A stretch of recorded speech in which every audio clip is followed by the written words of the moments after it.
A few weeks back, I saw a video pop up on my YouTube titled The Invasion of Washington, D.C. The video was created by the YouTuber D-Lo. I didn't watch his video, but the idea that he portrayed in his thumbnail, I thought was brilliant. I will link his channel and his video down below if you want to go check that out. But I think he basically explains the invasion of Washington in Modern Warfare 2, and he kind of just uses it as a way to just tell that particular story. Kind of like what we did with the Las Almas massacre explained, a few days ago. And I just thought that it was such an interesting thing, and I wanted to do my own take on it. Now, for those of you that don't know, I don't watch any other Call of Duty content. I don't watch any other really video from any other COD YouTuber because I don't ever want to steal or repeat maybe the things that they might say. So in this video, we are looking into the attack on Washington, D.C., the attack on the United States, and how that occurred. Why did the invasion happen in the first place? Well, that was due to the attack on the Russian Zakhaev International Airport orchestrated by Vladimir Makarov and his inner circle. Makarov would successfully frame the United States as the ones responsible for the terrorist attack on Russian soil, which led to the Russian government declaring war on the United States as they seek revenge for the deaths of hundreds of civilians. The Russian military would enter an attack through the East Coast after faking an attack on the West Coast that had the United States confused. Eventually, Russia would storm the states with thousands of troops and heavy equipment as they began a full-on attack against the United States.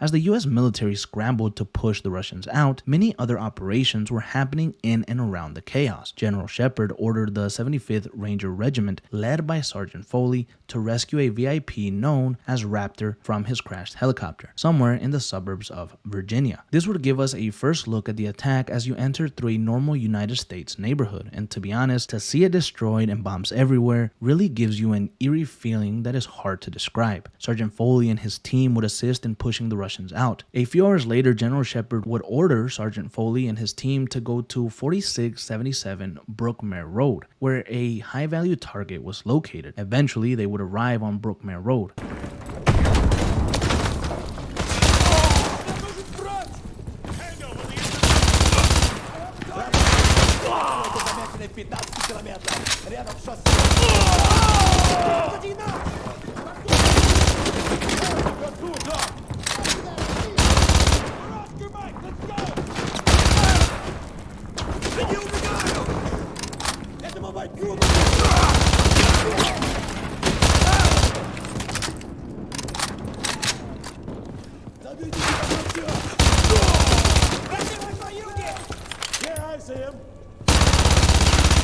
As they entered the home, they found the high-value target dead inside of his panic room. As they investigated, they found another man outside the panic room dead with an odd tattoo. This man was a part of Makarov's inner circle. However, this was not known to Sergeant Foley or the rest of the Rangers. They would inform Shepard, and the team would be ordered to head to Washington, D.C., where the Russians had essentially made a play to take over the capital of the United States. At this point, the Russian military had taken control of most of the eastern seaboard, with the exception of Washington, D.C. The United States forces needed to do everything in their power to stop the Russians from taking control of the city, all while evacuating hundreds of civilians. Eventually, the Rangers would be ordered to retake the Department of Commerce, which had fallen into Russian hands. As they entered, they saw the carnage inside. The Rangers would fight to take back the Department of Commerce building, and they would provide fire support for the evacuation site at the Washington Monument. However, they would soon be overrun by Russian forces, and the team made an escape to the roof of the Commerce building, where they would be extracted by a Black Hawk helicopter. Once on board, Private Ramirez would fire on several Russian positions. First wave of civilian transports is away. Reaper 2, proceed with second stage evacuation. Litter urgent personnel only. Dagger 2, Sandlocks, break left, break left. Overlord, Dagger 2-2 is hit and going down. RPG teams at the World War II Memorial. Pull that trigger till they don't get up. Atlas 2-3, 2-4, and 2-5 are all away. Ground units in LC-4, fall back now.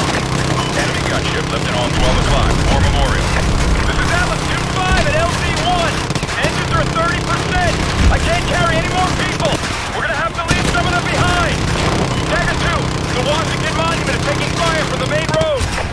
General Shepard would order the Rangers to evacuate the area. However, they would be shot down and crash onto the street below. Once they came to, Sergeant Foley and his Rangers mounted a final stand against incoming Russian forces. However, just moments earlier, Captain Price launched a missile from Petropavlovsk, which detonated above Washington, D.C. The explosion caused an EMP blast that removed all electricity from the East Coast and took down all aircraft in Washington, which gave the Americans a fighting chance.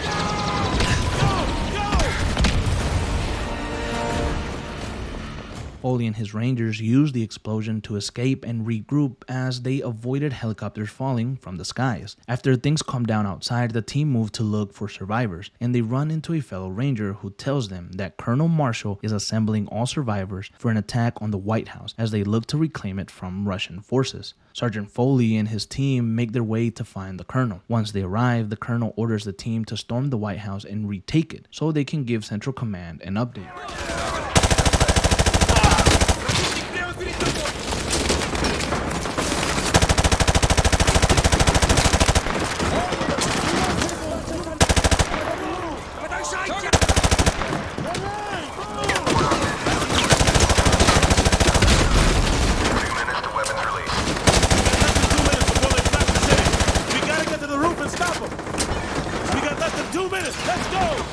While the team are inside of the White House clearing it from Russian forces, they hear over a radio that the U.S. Air Force is planning an airstrike on Washington to eliminate all Russian forces in the area. They are told to evacuate immediately and that the only way to stop the airstrike is for friendly forces to pop their green flares and signal that they have reclaimed Washington. With the Rangers and other U.S. forces against the clock, they kill the Russians, retake the White House, and retake Washington, D.C. as they pop their green flares all over the city. The war would not be over. Matter of fact, it would only really be the beginning of World War III, but it was a massive victory for the US and one that they would use as momentum to continue their fight and push the Russian invaders completely out of the United States.